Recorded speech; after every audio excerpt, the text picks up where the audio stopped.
আলাইকুম। Welcome back to my channel. আশা করি আপনারা সবাই ভালো আছেন। আলহামদুলিল্লাহ আমরা সবাই ভালো আছি। আজকে দারুণ একটা রেসিপি নিয়ে এসেছি আপনাদের জন্য। সো আপনারা দেখতে থাকুন। আমি গাজরটা এভাবে করে কেটে নিয়েছি আজকে। Not so thick or thin, it's just perfect. সাথে টমেটো আর পেঁয়াজ কুচি নিয়েছি আর এখানে গরুর মাংস নেওয়া হয়েছে। এটা হচ্ছে সলিড মাংস। সবগুলো সেম সাইজ করে কেটে নিয়েছি দেখুন। Doesn't have to be the same size, but I prefer having it the same size. এখানে ব্ল্যাক রেজিন নেওয়া হয়েছে।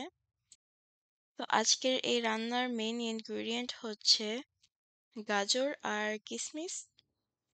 Carrots and raisins are the most important ingredient for today's recipe, so keep on watching. তো আজকে এই মাংসটাকে pressure কুকারে রান্না করব। 2টা বড় এলাচ দেওয়া হয়েছে, সাথে জিরা দিয়ে দিয়েছি। দিচ্ছি স্বাদ মতো লবণ।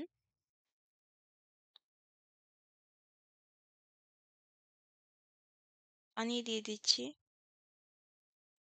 এই মাংসটাকে সিদ্ধ করে এটার স্টকটাকে রেখে দিব, সাথে ব্ল্যাক পেপার দিয়ে দিয়েছি। আর কোনো মসলা এখন দিব না, আমি জাস্ট এটাকে সিদ্ধ করব। সো এখন এটাকে ভালো করে নেড়ে নিচ্ছি। প্রেসার কুকার আমি বসিয়ে দিয়েছি, এখন অপেক্ষা করতে হবে।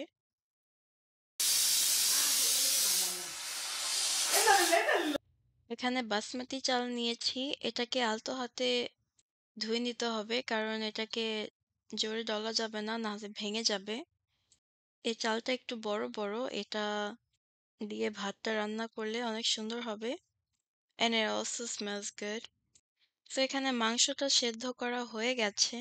দেখুন, আপনাদেরকে দেখাচ্ছি মাংসটা actually fully cooked.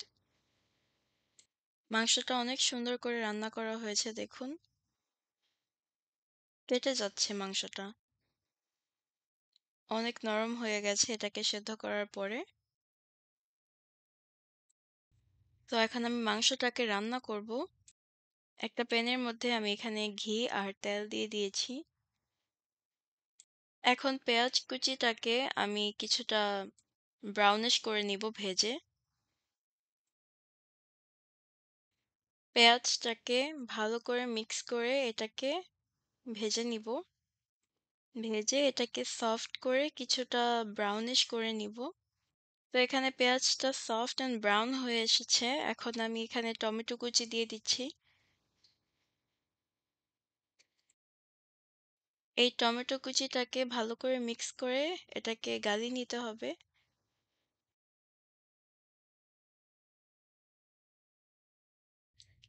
Now that it became really soft and everything is mixed well, আমি এখানে মরিচের গুঁড়ো দিয়ে দিচ্ছি অল্প করে।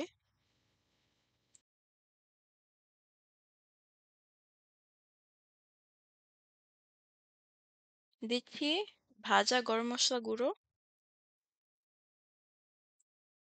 Mix it well.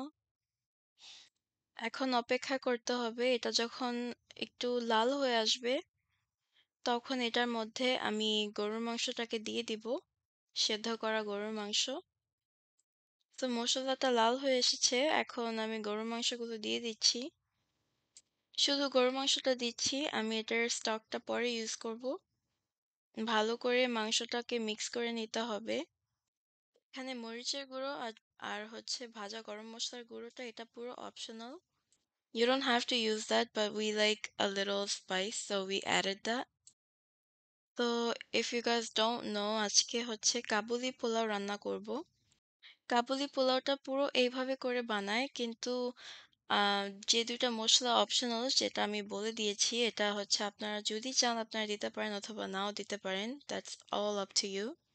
কিন্তু আমরা একটু স্পাইস পছন্দ করি, তাই আমরা অল্প করে দিয়েছি। কিন্তু all the steps to make কাবুলি pulao are the same. Main ingredient হচ্ছে এই গাজর। এই গাজরটাকে এখন ঘিয়ে ভেজে নিচ্ছি। এই গাজরটাকে সফট করে নিতে হবে।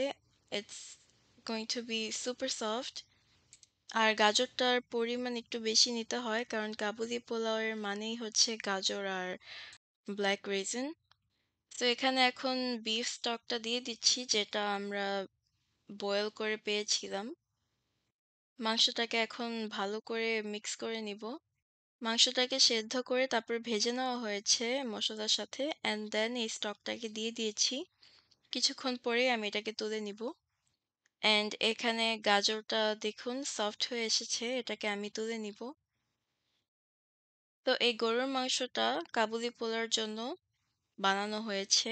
এটা একটু ঝোল ঝোল থাকবে কারণ আমি আপনাদেরকে দেখাবো আমি এটা কি করি। তো এখানে বড় একটা প্যানের মধ্যে পানি বসিয়েছি, একটু তেল দিয়ে দিলাম, স্বাদ মতো লবণ। এই সেম ঘিয়ের মধ্যে আমি ব্ল্যাক রেজিন গুলোকে ভেজে নিব। আপনাদেরকে একটা ম্যাজিক দেখাবো এখন। দেখুন কি সুন্দর করে ভাজা হয়ে গেছে। এটা আস্তে আস্তে ফুলে যাচ্ছে রেজিন গুলো আর কালারটাও চেঞ্জ হয়ে যাচ্ছে। This is really satisfying to watch. এটাকে বেশিক্ষণ ভাজবো না, just until all of them are looking the same and then we pick it up. এই রেজিনটাকে আমি গাজরের সাথেই রেখেছি। তো মেইন ইনগ্রিডিয়েন্টস গুলো ভাজা হয়ে গেছে। এখানে পানিটাও বলক এসেছে। এখন আমি এটার মধ্যে চালটাকে দিয়ে দিচ্ছি। এই চালটাকে 10 মিনিট আমি সেদ্ধ করব। সিন্স গরম পানিতে দিয়েছি, I will only cook it for 10 minutes and then I will drain the water. এটাকে আস্তে করে নেড়ে নিতে হবে। তো after 10 minutes এটাকে আমি ড্রেন করব এখন। Drain out the water and আমি দেখাচ্ছি রাইসটা এখনো শক্ত আছে। So I'm draining out the water from the rice. এখানে একটা প্যানের মধ্যে আমি তেল স্প্রেড করে নিয়েছি। এখন এটার মধ্যে আমি ভাত দিয়ে দিচ্ছি। You have to apply good amount of rice on the bottom. ভালো করে ভাতটাকে বিছিয়ে নিতে হবে। এখন এই গরুর মাংসটা দিয়ে দিচ্ছি। You have to put a good amount of meat in here. একটু বেশি করেই দিতে হবে মাংসটাকে। And so after putting all the meat in, আমি এখানে আবার রাইস দিয়ে দিচ্ছি আরেকটা layer. This is the second layer of rice. এই রাইসটাকে ভালো করে বিছিয়ে নিতে হবে। Adding more rice to the sides that are empty. এই কাবুলি পোলাওটাকে লেয়ার লেয়ার করে নিতে হবে এভাবে করে। খেতে খুবই মজা লাগবে, এটা এভাবে করেই করতে হবে। ভাজা রেইজিনটাকে আমি এক সাইড করে নিচ্ছি, সাথে ভাজা ক্যারটটাকেও আমি এক সাইডে রেখে দিচ্ছি, like this.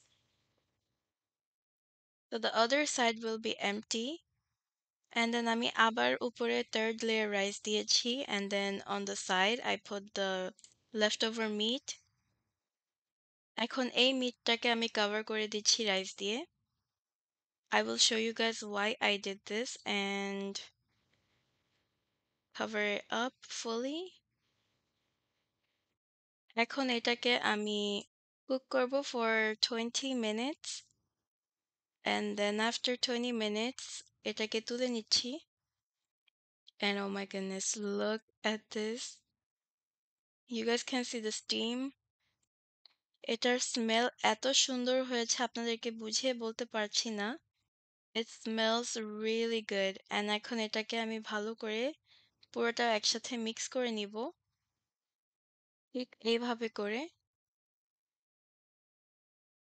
সো কিছুটা রাইস হোয়াইট থাকবে, কিছুটা ব্রাউন থাকবে। It's gonna look really nice. মাংসটার ঝোলটা কিছুটা ভাতের মধ্যে মিক্স হয়েছে। So it's gonna look nice and it's gonna taste really good. তো এখানে ভালো করে কাবুলি পোলাওটাকে মিক্স করে নেওয়া হয়েছে। দেখুন অনেক সুন্দর দেখাচ্ছে। অনেক ইজি ওয়েতে কাবুলি পোলাওটা বানানো যায়। আপনারা অবশ্যই এটা বাড়িতে ট্রাই করে দেখবেন। আমরা এক্সট্রা কোনো মসলা ইউজ করিনি except for the two I mentioned earlier. আপনাদেরকে দেখাচ্ছি প্রেসার কুকারে যে মাংসটা কুক করা হয়েছিল, সেদ্ধ করা হয়েছিল। দেখুন অনেক soft. Look at the meat, পুরা fully cooked and it tasted really good. আমার কাছে খেতে খুবই ভালো লেগেছে আর ফ্যামিলি তো অনেক পছন্দ করেছে এটা। আশা করি এই কাবুলি পোলাও আপনাদের কাছে ভালো লেগেছে। আর আপনারা অবশ্যই এটা ট্রাই করতে ভুলবেন না। সো আজ এই পর্যন্ত। আল্লাহ হাফিজ। আসসালামু আলাইকুম।